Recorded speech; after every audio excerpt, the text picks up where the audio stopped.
Hello everyone and welcome back to another book review. Today I am going to be reviewing Legends of the Nahanni Valley. This is by Hammerson Peters, and as you can tell, this is a huge book.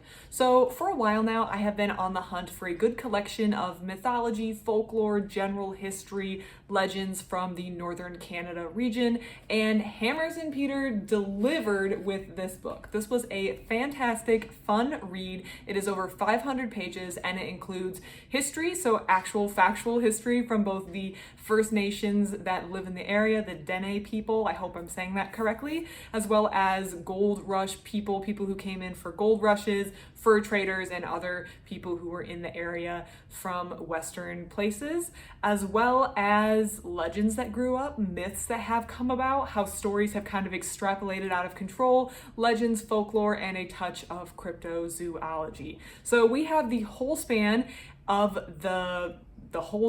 topics covered in this book, and the author does a great job covering this wide span of topics in a way that still feels cohesive. As you can tell by the cover, the main location that we're covering, because Northern Canada is an absolutely massive region and is sparsely populated, is this Nahanni Valley. So it currently is the Nahanni National Park Reserve in the National Park System in Canada. So it is currently a protected status, but it is a very isolated, difficult to access region in the Northwest Territories, and it has had a lot of myths and legends and interesting tidbits of history come up throughout the years. So I'm going to start by talking about the topics that the author is going to cover in this book by going through the contents, but I'm not going to go through the contents in the order they're presented in the book. I'm just going to kind of talk through some of the key points or features. The author throughout this entire book is moving fluidly between history, speculation, legend, a little sprinkling of, let's call it supernatural or cryptozoology. So the author is kind of moving between all of this separately, but I feel like that's actually expected for this region because of how remote it is and how many legends have grown up from the years and how many of these were probably based in a grain of truth but maybe have since been exaggerated. So the author is kind of moving between these different buckets, let's say, of truth or buckets of history, legend, mythology, folklore as we go through the story.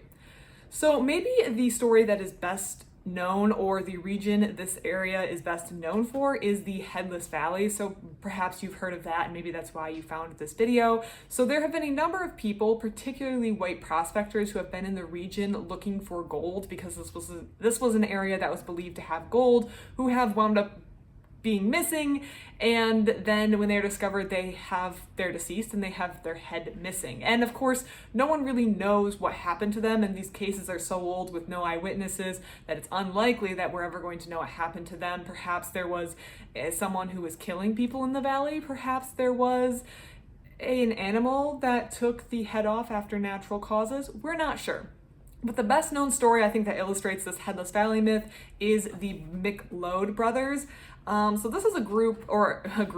They're two brothers who went prospecting in the region, and they were believed to have come across some sort of gold, but they didn't show up after 3 years, I believe it was, 2 or 3 years of being missing, it sounds like a long time, but when you think about gold prospectors going out into very wild, rugged territory that isn't connected to other cities or communication, it might be normal for a whole season to pass without hearing from someone. So the MCL Brothers had a third brother who went out and went looking for them, and he discovered their bodies, unfortunately, missing their heads. So it is a little questionable about what happened to them. There's some talk that there may have been a third person with them, and if they discovered gold, perhaps that third individual wanted to shut up his companions. But there's also this idea that there are many mythological creatures, or there's supernatural or cryptozoological explanations for why these people are being killed, and this kind of developed into the idea of a curse around the Nahanni Valley.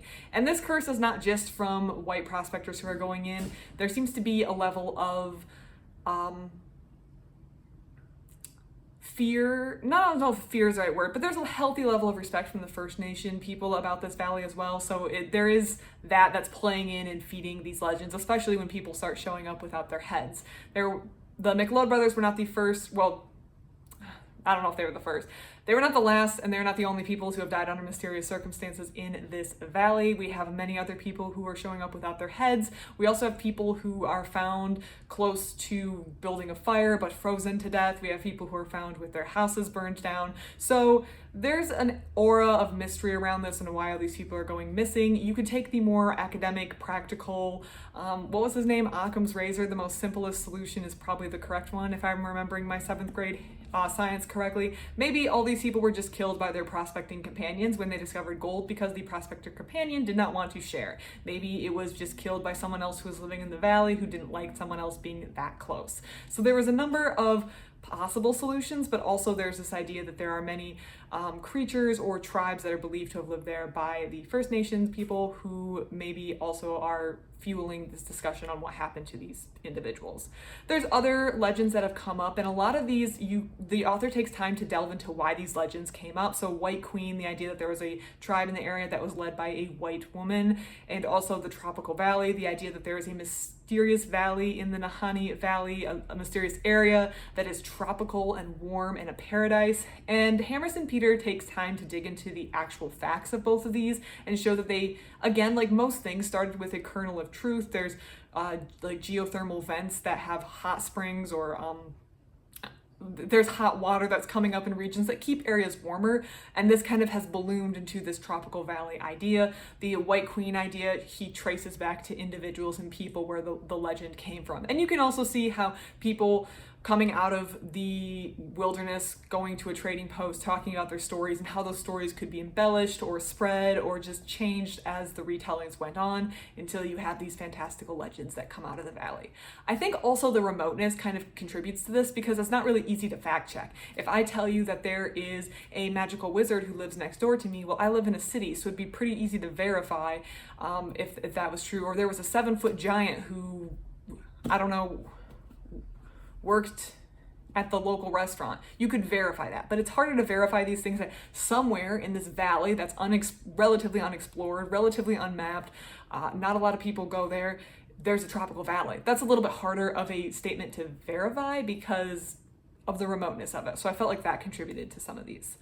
The author then spends a lot of time discussing different Dene legends. So Dene is a term that describes, at least the way I understand it, various different First Nations groups. So it's kind of maybe more of an umbrella term to describe different groups within that group. And the author does take time at the beginning of this book to break down the different groups he will be talking about in the region that they traditionally lived in. So he does cover those First Nation groups at the beginning, so you're familiar with what you're going to be talking about. But he talks about legends that they had, different creatures that they believed were in this valley or that they believe that you could encounter. So stories, I'm assuming oral legends that are passed down that describe encounters with these monsters, how to defeat it, or different groups or people who lived in these valleys. I felt like that was really, really interesting. And I felt like when you have a book like this, there is maybe a tendency to focus entirely on the First Nations experience with that valley, which could be a whole book on its own, or you could just focus on what maybe we'll call like the white prospectors, white fur traders, Hudson Bay Company employees experience with the valley, which is a whole separate book, but the author put them together and kind of weaves them in and out of each other and does a really good job of it. And I think that also contributes to the 500 page count. But don't be dissuaded by the 500 pages. It's really, really interesting, and the book keeps a pretty quick pace throughout the book, so you never feel like you're dragging in unnecessary detail. And the author, I feel like, quotes a lot of primary sources. He's frequently using quotations, and you can tell that the author spent a lot of time researching this to pull up the best quotes. The third kind of broad topic that the author discusses in the content section is this idea that there are prehistoric creatures that are living in this valley.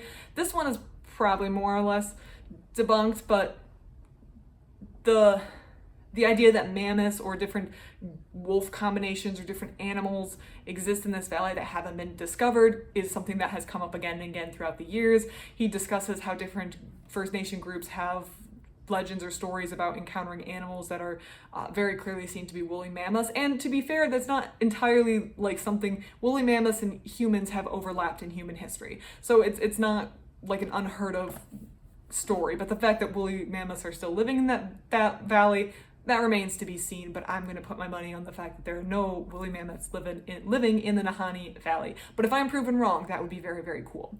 So he talks about prehistoric monsters, maybe ways that they've seeped into the oral history and traditions of the Dene First Nation groups, as well as myths and legends that they were still existing. Some of this could probably be fueled by frozen mammoth corpses, I don't know what to call them, bodies that are unthawed, and this happens from time to time. The bodies are frozen and therefore in very good condition, so imagine if you see that and you've never seen that before, that could easily be conceived of as a monster. It reminds me a lot, and this is a totally separate topic, but I see a little connection here. In like the Middle Ages, when people were hearing about things that they viewed as fantastical from foreign lands, it's really hard to separate out like fact and fiction if you haven't seen any of these animals in person. So how do I know if I'm living in northern Finland, the difference between a giraffe and some other fantastical, not true or not real living monster that actually exists? So I feel like you hear about these fantastical creatures, and some of them, like a woolly mammoth, is something that we know exists. So you can see there can be some overlap here. But the prehistoric monster probably had the least amount of coverage and time. Most of the story was focused on these myths and legends that grew up either from the Dene First Nations people or from recent history, recent being like 1800s, 1750s onwards in the Nahanni Valley region. So overall, you can tell that the author of this book has a clear passion for history, and he has spent a lot of time digging up primary sources that no one else is going to go through. And for that, I have to really give him massive credit. He has the willingness to compile all of this in one book. I definitely think that this is a wide open field that a lot more could be written about. So it's interesting that he's getting in the game and getting in there. I don't want to say first, but he's getting in there and getting his name out there and compiling all this stuff that it seems like hasn't been compiled in such a comprehensive form maybe before this book. But if there is another book you think I should check out that is very similar to this, maybe more comprehensive, or you think better done, then please let me know. You're going to notice when reading this that it feels, I don't know what the definition of self-published is. So he published it under the Mysteries of Canada publisher, but he owns Mysteries of Canada publisher. So that's self-published, right? It's self-published, and I feel like at times you can tell with maybe the spacing, and particularly towards the end of the book, I noticed a lot of typos that I felt like maybe would have been caught going through a traditional publishing process. So there was that you're definitely going to notice, but I don't want the self-published aspect to put you off reading this book. It definitely seems well-researched and well-compiled for a self-published book. I feel like that's disparaging self-published book, but self-publishing lowers the bar so almost anyone can get into the game, which in some cases is good because the bar has been lowered, but again, it allows anyone to get into the game. So sometimes I feel like people maybe don't fully trust or want to go with a self-published book, and this is one that I think is pretty well done. The author, in my opinion, does have a little bit of a flair for the unexplained supernatural cryptozoology side of things, and while I have an open mind, I'm pretty skeptical of most of the cryptozoology stuff. I'm not entirely like every single thing is absolutely wrong. Everything in the world has been explained up to this point. I don't think that at all, but I also am not really out there trying to hunt down Sasquatch or anything. So for me, I felt like he had a flair for the cryptozoology, and you can tell the author has a passion for that, but he doesn't let it overshadow his writing in this book, which I feel like is the hardest part when an author has a passion for something that maybe isn't conventional and they're trying to write a book that appeals to a wide audience, how to rein that in. So I felt like the author did a good job with that. I could tell he had a flair for that mysterious, unexplained aspect, but he kept that more or less under control. But you can see it come out at times. I didn't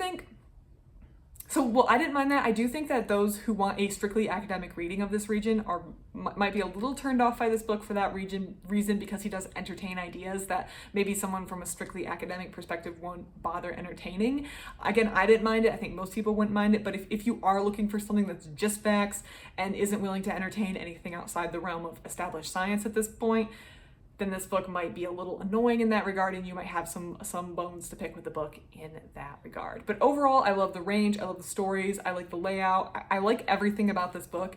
For the most part, it was a fantastic read, 500 pages, but I definitely recommend. And if you like this book, or you like books similar, or you want more adventures in the Nahanni Valley, I really recommend you pick up R.M. Patterson's Dangerous River. I actually have a review of that book on this channel, and if I do everything correctly, the video will also be at the end screen. This was a fantastic, fun adventure read from this region, and Hammerson Peters quotes R.M. Patterson's Dangerous River a number of times. So if you read this book, you may want to pick up Dangerous River. I love that book. It's a travel adventure book. It was written in the 1950s, but still feels very modern and current. Loved it, had a fantastic time, so I recommend that one as well. If you've read this book or have anything similar, please recommend it to me or leave your thoughts about those books in the comment section. I am looking for things similar to this book, so I love taking recommendations. Please leave those down below. Otherwise, thank you so much for watching, and I hope you have a great rest of your day.